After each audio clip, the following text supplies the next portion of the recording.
All right, welcome to the Phil Henry Show. We're going to talk about real estate, how to build a portfolio of real estate assets that provide a residual income for you, so that you do not have to continue to slog away in the rat race. Today we're going to talk about the math around whether or not you should invest in a specific multi-unit building to cash flow. So you've identified a building, you're ready to do it, you're ready to take the steps and commit to entering into a multi-unit building.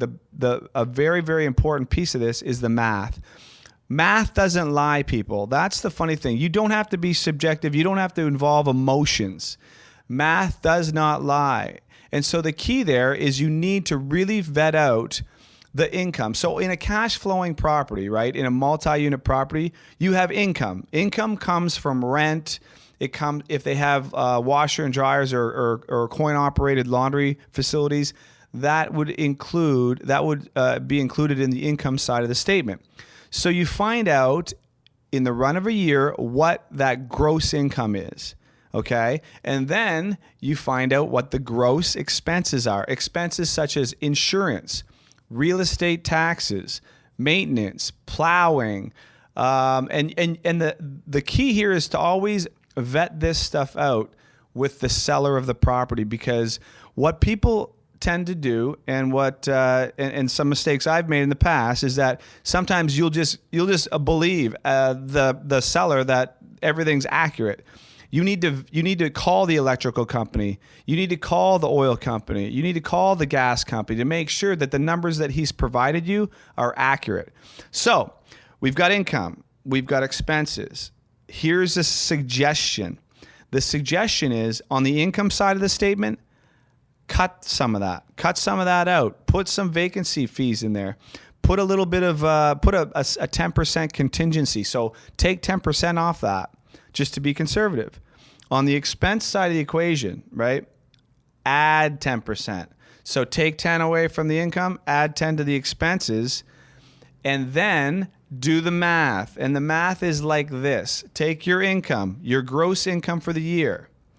Take away your gross expenses for the year. By the way, we're not including principal and interest payments on the mortgage. Minus that, okay? These are expenses like insurance, taxes, gas, utility bills, okay? That's the expenses we're talking about right now. Income minus expenses gives you a number, right? That number is called the net operating income of the property. After that number is calculated, that's when you add the debt that you're serving. So then you can start to play around with your purchase price. So this is going to indicate what level of money you'll be able to acquire this building at. If you choose a number, do the mortgage calculations. It's going to give you that number. There's lots of mortgage calculators online. Get the number, and then you have what we call your cash flow number. And so your cash flow number is going to indicate after every month, what is the cash flow that's going to be left after all incomes come in and all expenses are paid, plus the debt has been serviced.